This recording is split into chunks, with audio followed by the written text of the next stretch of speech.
हम बरसों बाद भी अपने आने वाली नस्ल को बताएंगे, जब सैलाब हमारे सरों की छत को बहा के ले गया, हम आसमान की चादर ओढ़े रहे, माओं के जिगर के टुकड़े कातिल रेलों की नजर हुए, जो बगैर नमाज़े जनाजा के कई मट्टी कफन ओढ़ कर सो गए।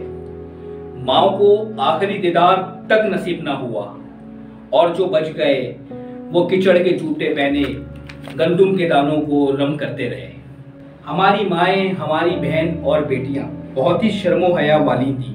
पानी इनकी ओढ़नी बहा के ले गया, घर जमीन पोस हो गए, सपनों के महल आंखों में आंसू कफन ओढ़ कर ढेर हो गए।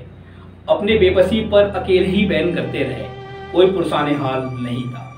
हमारी हुक्मरान कुर्सी के पीछे पागल हमारे पर एक नजर तक ना डाल सके, एक दूसरे को गिराने में मसरूफ रहे। हमारी आहें, हमारी सिसकियां ऐवानों की दीवारें गिराने से कासिर रही। हम अपनी मदद आपके तहत अपने भाइयों के बाजू बने।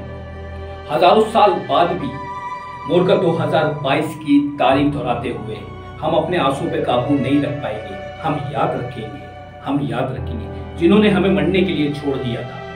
वो वोटों के खातिर जब हमारी बची हुई बस्तियों का रुख करेंगे तो हम भी इनकी झोलियों में सिर्फ बेबसी के सिवा कुछ नहीं देंगे। और हम याद रखेंगे जब हम इस बेबसी के आलम में थे तो एक शहर हमारे साथ खड़ा था। हम याद रखेंगे कि अफवाज पाकिस्तान के साथ साथ एक शहर ऐसा था जिसका नाम कराची था। लाखों घर, सैकड़ों जनाजे हम याद रखेंगे जब हमारे साथ कोई नहीं खड़ा था तो एक शहर खड़ा था, जो खुद टूट फूट का शिकार था, जहां का नौजवान खुद बेरोजगार था, लेकिन वो शहर हमारे साथ खड़ा था। हम हजारों साल बाद भी अपने बच्चों को ये तारीख याद दिलाएंगे। पाकिस्तान जिंदाबाद। सबसे पहले पाकिस्तान पाक फौज जिंदाबाद।